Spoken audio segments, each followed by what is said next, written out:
This is the picture that launched 1,000 bands, changed thousands of lives, including my own. I remember getting this and just staring at it for hours, saying, who are these people? Who's that guy? Well, you put Joey next to Robert Plant, and you see that what was regarded as the rock and roll archetypal god, Joey was quite far away from it. And yet, his fantasy and the fantasy that he imbued to everybody was that he could be Robert Plant. And in fact, when the Ramones were inducted into the Rock and Roll Hall of Fame last year, he is Robert Plant, you know, for a very strange generation. When little Steven was putting together this protest video against South Africa, Ain't Gonna Play Sun City, and there is this room full of big stars, huge egos.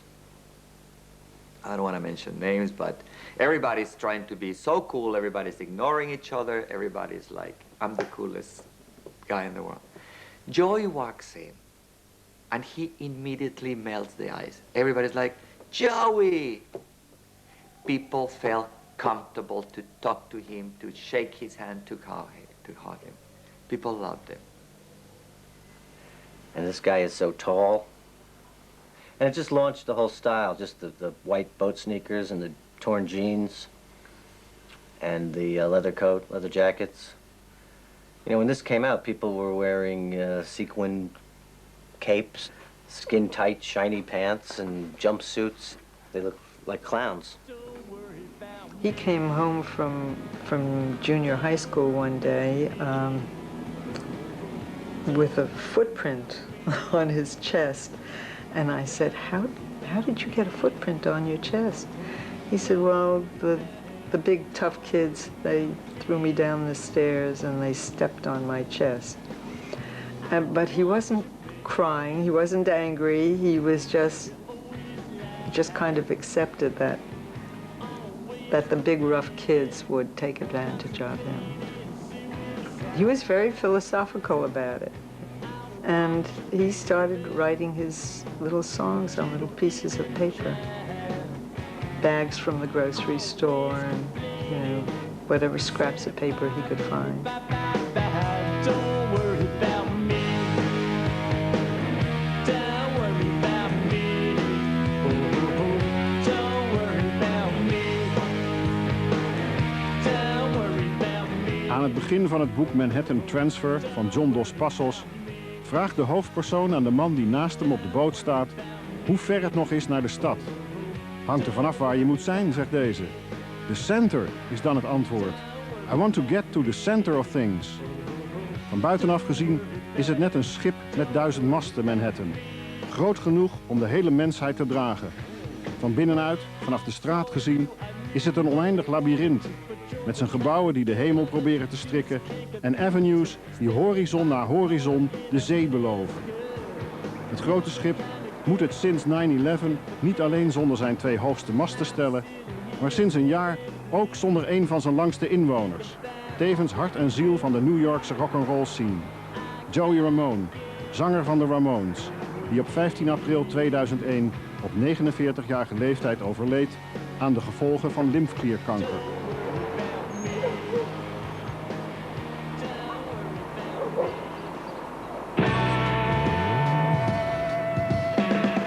Voor Joey, die afkomstig was uit het keurige Forest Hills in Queens, lag de center of things overigens niet op Broadway of Times Square of bij Central Park, maar downtown in de Lower East Side.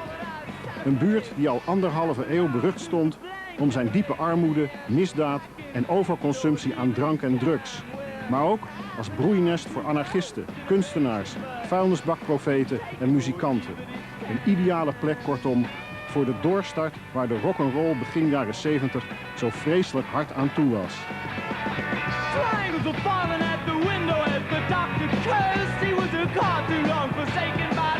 I started CBGB's about 28 years ago, over 28 years ago. When I was fixing the place up, these people would line up at 8 in the morning and they'd stagger in for their first white port or muscatel. And if they made it to the bar before they fell on the floor, it was good.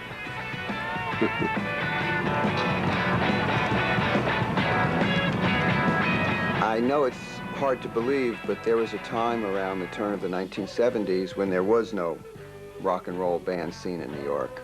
It wasn't until the New York Dolls started an indigenous scene in late 1971, maybe early 72, that you had a place for local musicians to kind of gather. And they birthed a glam rock scene of maybe 6, 7, 8 bands, mostly based around the Mercer Street Arts Center. But it gave the scene a certain focus.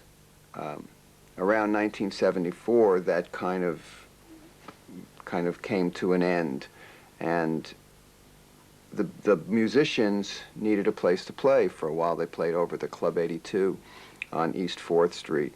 And by that time, television walked by this bar on the Bowery called CBGB's for Country, Bluegrass, and Blues, that they thought might be a place where they could set up shop and learn how to play their instruments, essentially. And that was the kind of magnetizing influence on the local scene. You always need a place to play. Ramones were not like Patti Smith or television or Blondie or the Talking Heads, the Shirts, Mink DeVille. I mean, everybody was very different. They were doing their own thing, and it was their own way of expressing themselves. And that's what I liked. We didn't call it punk then. We tended to call it street rock because nobody dressed up to come and play here. They just came in their torn jeans and T-shirts. The first hole in the T-shirt, I guess Richard Hell, I think of, developed a hole. He didn't change it. He just put a safety pin in it. So there you had a new style.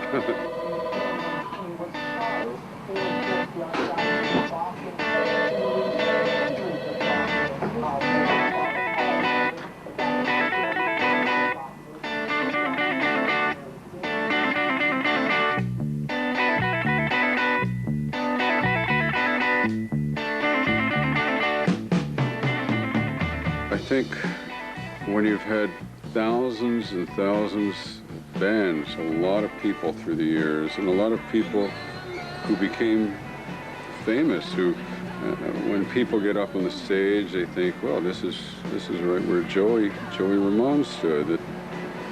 It has a magic, mainly because of the people who've been here. I was listening to the rain. I was hearing.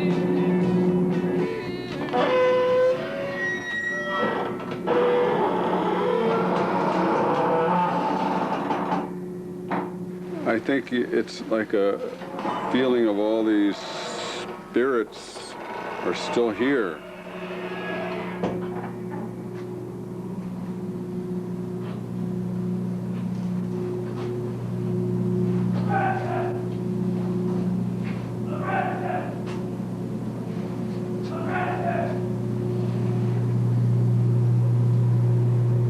I think the thing that I remember most is that they were absolutely awful.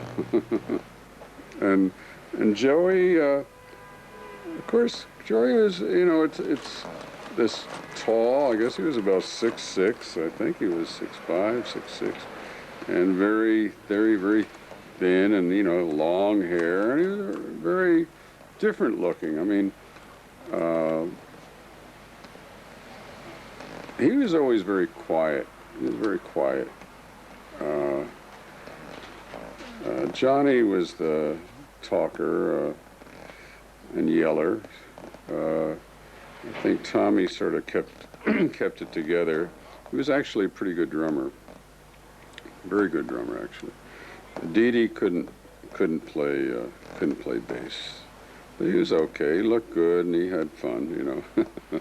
But that was the first time, and you know, I said I'd never have them back again, but I did, obviously. And they got better and better and better.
Dee Dee lived in that building. Tommy lived in the building that you can see the corner of down there. And John lived in this building. So you got Johnny over there. And you got me and my brother down there.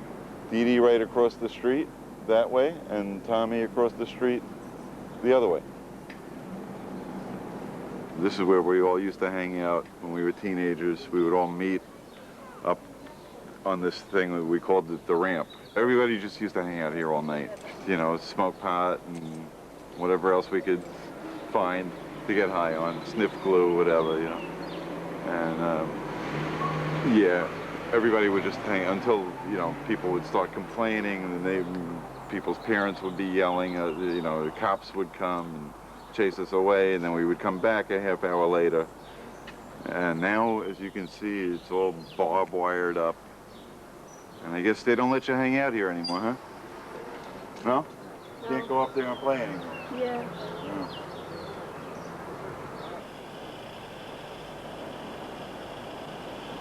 This is Forest Hills High School. This is where we both went to school. My brother, of course, before I did, and we were like really crazy hippies, you know?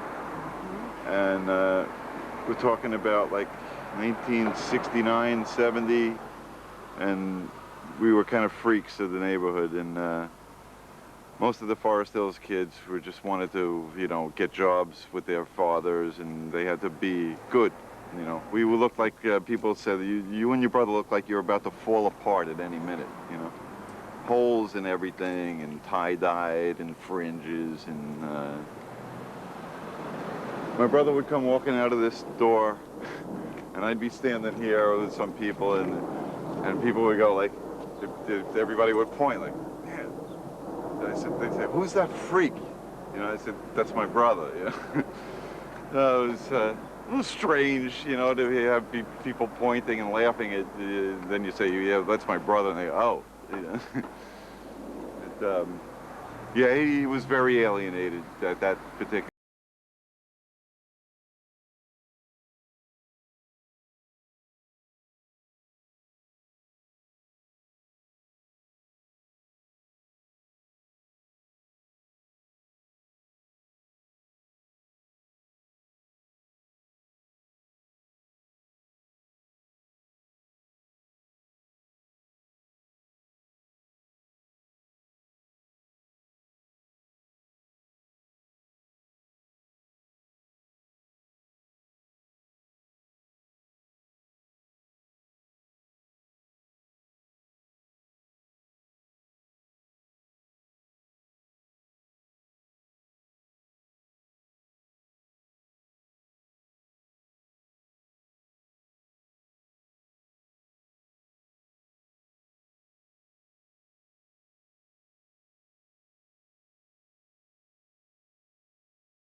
I sort of stayed home, and then I had Mickey, and then I was sort of home with bringing up my kids. And then I got divorced, and I remarried. and my second husband was killed in an automobile accident. So then I was bringing up my kids really myself. He was a very, very, very sweet, very shy,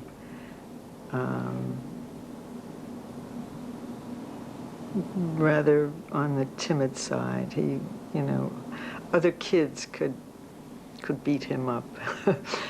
You know, he had weak eyes. He wore eyeglasses from the time that he was about 5 years old, and he wasn't a fighter. You know, he got taken advantage of a lot. He got very tall and very skinny early on. When he was about 3, he shot up. And he was so tall that they put him in the back of the classroom, and he couldn't see the blackboard, and he was too shy to tell the teacher. So he had trouble learning how to read until we got him eyeglasses.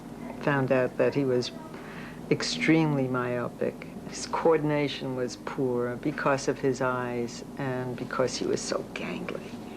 And he wasn't athletic. His brother was the athletic one, and he was good at everything, so there was a little friction there because Mickey was the cute, athletic, charming one, and Joey was the shy one. But they both had the love of music. They both wanted it. Joey wanted drum lessons, and Mickey wanted guitar lessons, and I gave them to them. They used to play at it when they were really little, but then as they grew up, they wanted the music, and I was happy to let them have it.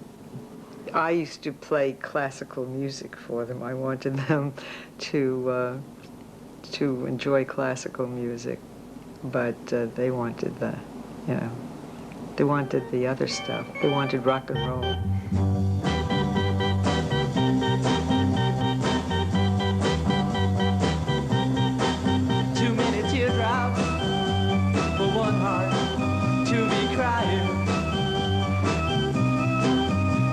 Teardrops for one heart to carry on. You're way on top now since you left me. You're always laughing. That's the house right over there. It's that big, but it goes all the way back. On this front lawn, we would have chicken fights. Chicken fights are like one guy climbs up on the other guy's shoulders, and you know, you have two guys on two guys' shoulders, and the idea was to knock somebody over. And of course, I had an advantage because I had a brother that was taller than everybody, so we would win a lot of the chicken fights. Actually, one thing we actually would win, except for that one day when you fell and hit your head on that sprinkler. One of the other kids got mad because we kept winning the chicken fights. So as we were walking away, he kind of tripped me. I split my head open, and they rushed me to 14 stitches to the doctor. later. Yeah. Mickey got picked up once for smoking marijuana in the park, and I said, I don't want you guys smoking out there and getting picked up by the cops, because the cop brought him back to the house. And I said, if you have to smoke, then smoke it here. And teach me how to smoke it. So they did. Right over there, see with those hedges, that house? What happened was, there was this one guy that used to give us a really hard time, give my brother a hard time, really. And he would stick us up every day for money or whatever he could get. And one day, we had this little plan to try and make peace with this guy. So we rolled this big fat joint, and we gave it to him over there, and then he said that he just left us alone for the day. The next day we thought everything was okay, and he said, you know, give me some more of that, man. You know, I want more. Or, you know, he actually pulled the knife and said, I'll cut your pockets open. You know, whatever you got in there is going to be mine. And he just, we had nothing for him at the time, so he just pushed us both in the hedges. And then some friends of ours saw what was happening, and then they they kind of came to our aid, and we didn't have any more trouble with this guy. But it was called the Bush Club. You know, you joined the Bush Club. Somebody pushed you in the hedges, and that was called joining the Bush Club. So that was the day we joined the Bush Club. In his late teens,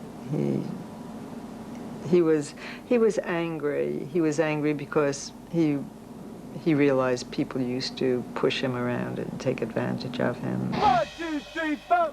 He had little problems. He had a little OCD, you know, obsessive compulsive behavior. He would have to do things over and over and over again. And at that time, I think he became angry and a little depressed over it. But that's when he started with the music.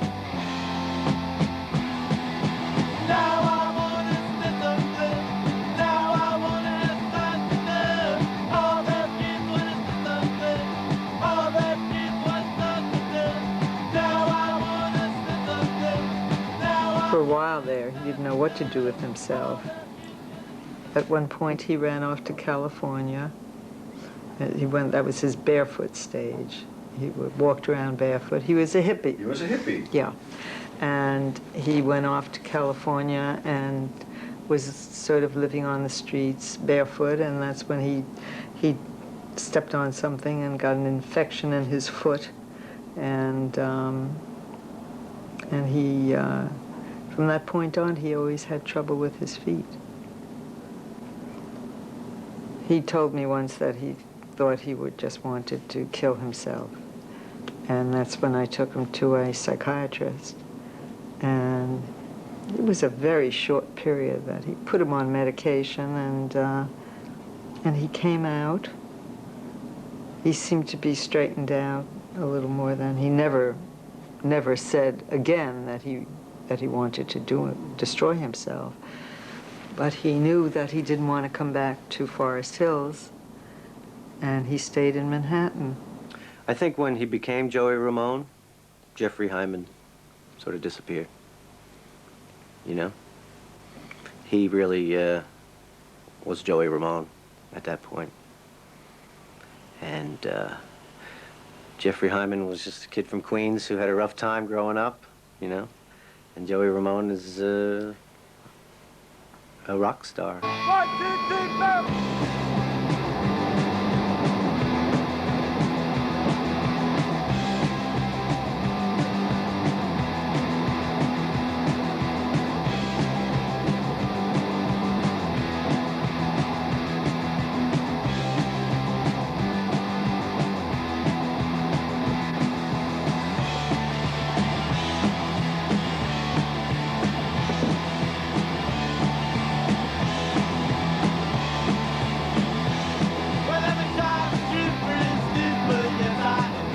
En opeens was het van hey ho, let's go. Met hun goedkope gitaren in plastic tassen van de buurt super gestoken, denderden de Ramones op een dag met de G-trein binnen 20 minuten vanuit Forest Hills bij 6th Avenue en 8th Street Manhattan binnen. Een reis die precies evenveel tijd in beslag nam als alle nummers op hun eerste LP bij elkaar. 14 van boom tot ho in de hoogste versnelling gespeelde minimalistische meezingers, waarin de onschuld van de girlgroups en de Beach Boys gepaard werd aan de frontale gitaaraanvallen van de Stooges en de MC5. En die klonken als een zenmeester met een verstopte neus en een cirkelzaag. Bij het horen ervan zijn alle bezwaren die er tegen je bestaan zijn ingebracht, dat je te dom bent, of te slim, te lelijk of te raar, te wild of te stil, te gewoon of te anders, in één triomfantelijke zwaai van tafel geveegd. Gabba gabba hey, en de wereld zou nooit meer hetzelfde zijn.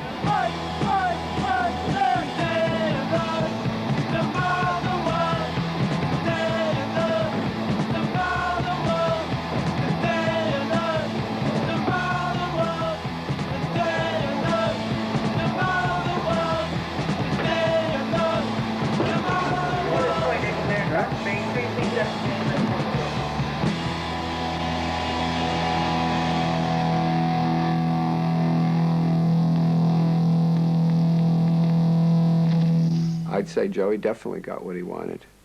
He wanted to be in a world-class rock and roll band that no matter where you went on this planet, people would know how to play I Want to Be Sedated.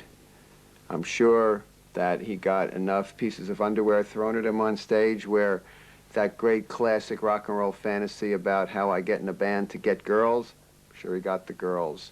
I'm sure he had nights of partying and nights of just sitting backstage exhausted from the amount of energy he put out, knowing he'd given his all to the audience. And that to me is what rock and roll is about. There's a line in it goes, nothing to do, nowhere to go, ho, I want to be sedated, right? Well, where that stems from was when we were we were really big in England back in '76, right? And we were there at Christmas time, right? And Christmas time, London shuts down. There's nothing to do, there's nowhere to go. I mean, we're in London for the first time in our lives, and, you know, I mean, being big fans of, like, the Beatles, all that stuff, the Stones, you know, being in England for the first time, and me and Dee Dee, we were sharing a room in the hotel, and we were watching the Guns of Navarone, so we had nothing to do. There was nothing. I mean, here we are in London finally, and it's what we're doing, you know, watching American movies in the hotel, you know. All right, I'll sing it for you now. I have to stand because I can't sit singing. Here we go. 24 hours to go. I want to be the Freak. And you want to join their happy family. To Joey, trying to look cool wasn't about narcissism or vanity. It was survival. And he became a master of it. He was somebody that never stopped fighting, that had to fight from the very, very beginning. And that made him very sympathetic to the underdogs, to the lonely, desperate, frustrated young guy. I don't think he was a lonely person. I don't think he suffered from loneliness. He had successful relationships. He had very successful relationships. Sweet, caring, beautiful little women. They were short most of the time. They were, I mean, compared to him, almost anybody's short, but it was really cute sometimes to see some of the girls, like how short they were and how cute and delicate. Joey would live with a girl. You know, she would move into his apartment. Maybe for a couple of years, they'd have a relationship, and then when they got a little, they'd start pressuring him a little, you know, for marriage and that sort of thing. He would buy them an engagement ring and give them some money and tell them goodbye. So he did that a few times with a few of the girls. But he could never commit himself to one long-term relationship. And I think he was too busy. And they were always traveling, you know, for the 23 years they traveled. Okay. He loved toys, and he was always bringing them back from Japan. This is the baby Godzilla in the egg, right? And this is a clock from Japan.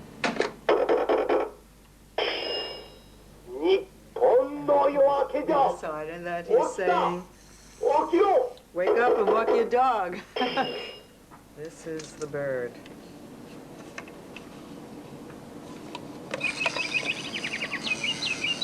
That's also from Japan. This, I think, was from Sweden. He was feeling very autistic there. I was glad when he was gone because I'd say to him, well, you're going to be on tour for 4 weeks? Good, now I can go to your apartment, clean your apartment, and get it to smell good again, and clean up the mess, and get ready for the next onslaught. Because somebody had to keep him together. He was very sloppy. And he would hate it if I would take things out of wherever he knew where everything was. He could have piles of this, that, and the other thing, and he'd say, don't touch my papers, don't touch my lyrics. I know where everything is. And he always knew where everything was, but he was so messy.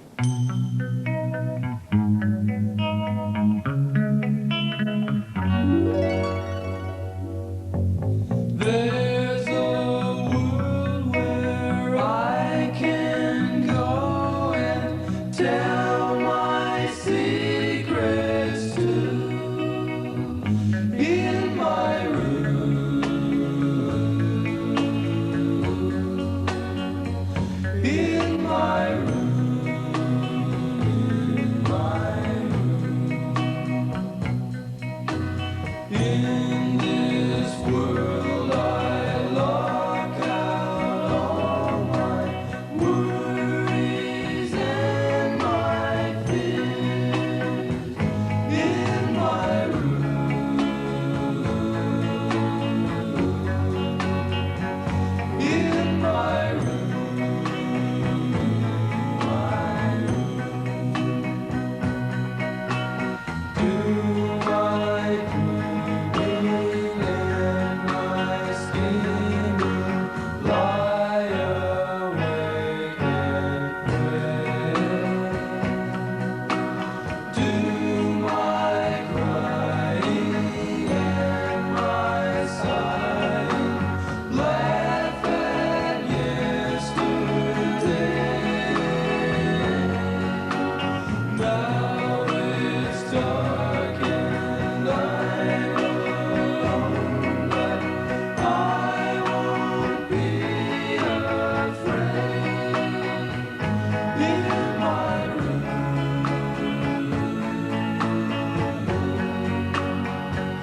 in my room,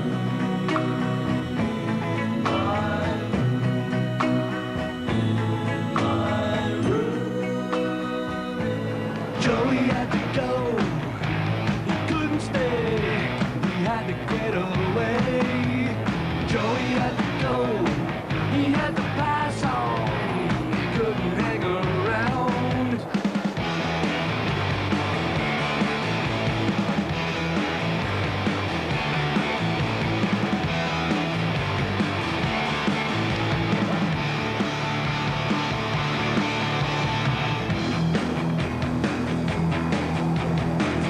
He preferred California and a club. Toen Joey stierf had ik al 15 jaar nauwelijks meer aan de Ramones gedacht.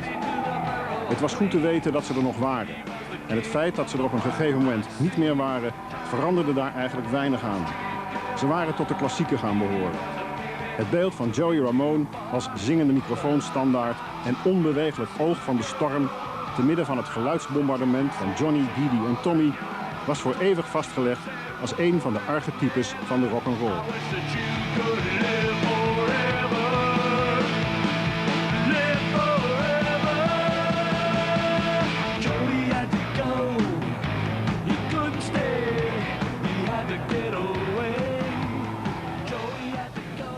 Along about 94, we found out that he had lymphoma.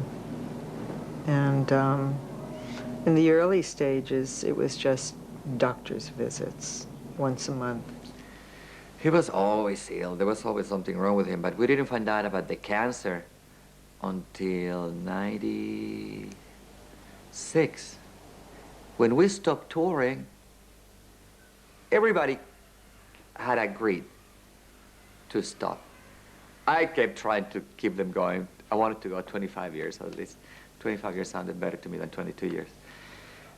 But Joey's doctors kept telling him, we have to start your treatments. You cannot tour anymore. But he didn't tell us. He wasn't telling us. We didn't know. The turning point for him was the day last year when he fell on the ice and broke his hip. And that put him in the hospital. And then they had to stop the thalidomide because it was interfering with the Coumadin, which was a blood thinner. And it just threw his whole system into an uproar. And he had started walking, you know, with with help. He was in physical therapy, and he was starting to walk again. And then he started developing fevers, and that was the turning point. I don't think he ever thought he was going to die, and I never thought he was going to die. Het vreemde was dat de dood van Joey pas goed op mij doordrong toen ik zijn postuum uitgebrachte solo-LP hoorde. En er uit de striptekening van de Ramones in mijn hoofd opeens een individu van vlees en bloed naar voren stapte. Jeffrey Hyman, I presume. Of nee, Joey Ramone, nu met hoofdletters, vocalist, eenling, sterveling. Een man die regelmatig flink te grazen was genomen door het leven, maar nooit te trots was geweest om zich niet na elke klap als een rubberbal terug te laten kaatsen. Een man die door zich van de domme te houden zowel de normaliteit als de gekte te slim af was geweest. Een man die ook als grote jongen kind was gebleven, zoals hij als rock'n'roll-held ook altijd fan was gebleven van de muziek die hem zo vaak het leven had gered. Een buitenbeen bij wie iedereen zich thuis voelde. Als Joey een Ramone kon zijn, konden wij het allemaal. Joey had wanted to make a solo album for probably 10 or 15 years, you know. I think the first time the Ramones rejected one of his songs, he started thinking, I'm going to do my own record one day. And the Ramones worked very fast in the studio, and Joey sort of liked to take his time on things. So when the Ramones retired in '96, you know, it was just an obvious step for Joey to go to work on his record. So he dove right in, and we started collecting songs and making demos and put a band together. And we started recording like '96, '97. And then it took about 2 years to do all the vocals, because we worked here in my house. And Joe's health was, you know, compromised a little bit, so we took our time. And when he felt good, that's when we sang. He was his own boss. He wasn't taking orders from anybody else. He was doing his thing, and he was doing it his way. And I think he really felt wonderful about that.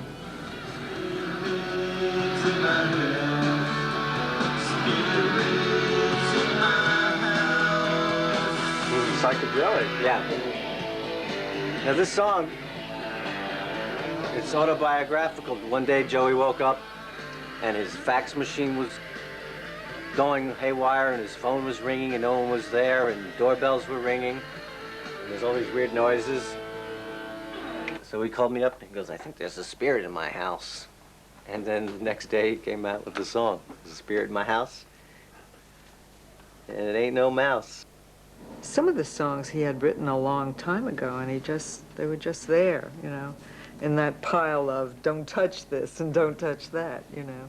But he had an idea of what he wanted to do, but feeling the way he did at that time brought in a lot of the little nuances of some of the songs, you know, like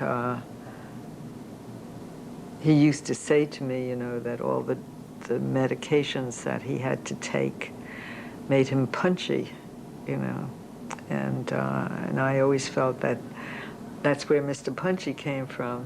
I'm Mr. Punchy. I'm Mr. Punchy. I'm Mr. Punchy. I'm Mr. Punchy. La la la la la la la la la la la. And Joey lived right over there. See his house out the window. So it was very convenient, you know. He could come over whenever he felt like it to sing.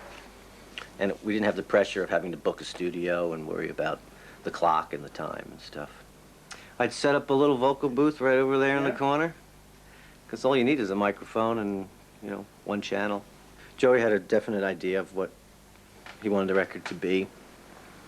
You know, he was every little guitar part or background vocal he, you know, was right on top of, and we would listen to it for hours and talk about it for hours and just make everything right. So we finally finished all the recording when Joey got very sick at the end, and we started mixing right before he went to the hospital for the last time. So he got to hear some of the mixes and gave me some comments on them. So, and then I mixed the record after Joey had passed, but we had talked about it so much, I knew exactly how he wanted it to be. My favorite track on the new album is his version of Wonderful World. I saw him sing it at the last time I saw him perform at the Continental, the December before he fell. It really struck me that it was a perfect song for Joey to transform into his 8 beats to the measure. It's such a positive and song that delights in life, that has a sense of life's grandness and hope. And I know perhaps he had his moments of despair toward the end, as we all do when we look at what happens after the final encore. But he loved life up until the end. I get that sense from his album, no matter how much the guitars mess. And I know that it was a way for him to take away the pain of his illness and convert it into art. And for Joey, he was a rather strange human being who might not have fit anywhere else in society, but he was able to find a way to become himself. And that really is a great treasure, and one we could all probably learn to live from.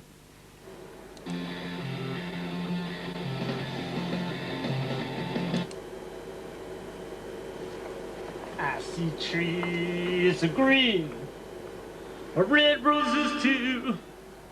I see them bloom for me and you, and I say to myself, what a wonderful world.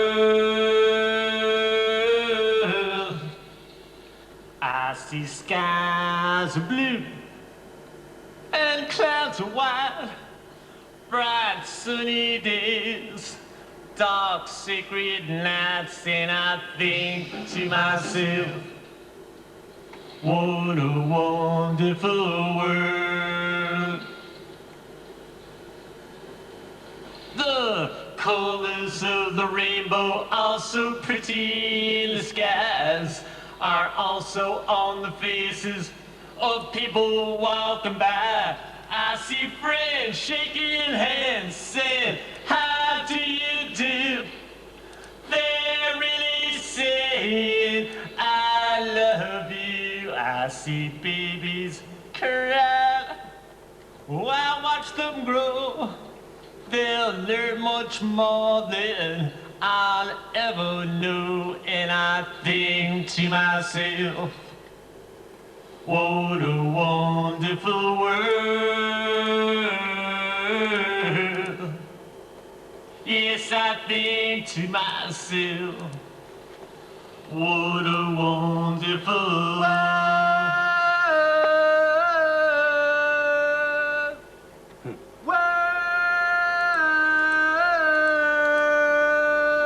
And I say to myself, what a wonderful world.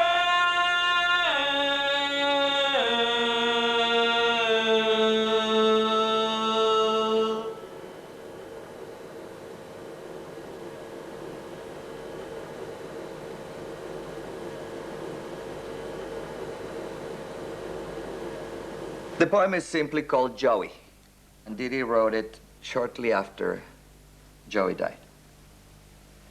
He says, I like dragons so much that I look up at the sky and try to see one. I spotted one immediately. It was a sea dragon, disguised as the tip of a cloud, framing itself in a beautiful blue sky. Imagine one flying over one of the meadows high above New York City's Central Park, one crowded Sunday afternoon. Maybe this dragon could could be Joey Ramone. He would have two flashing and loving eyes and would wink down at everybody staring up at him in amazement. Then he would spread his fiery wings and fly towards the sun to California to be with me and John. I don't see why not he could be a beautiful dragon. He would be a golden amber one with a silver lining ambience radiating from his body and his wings. Signed, Didi Ramone. Isn't that beautiful?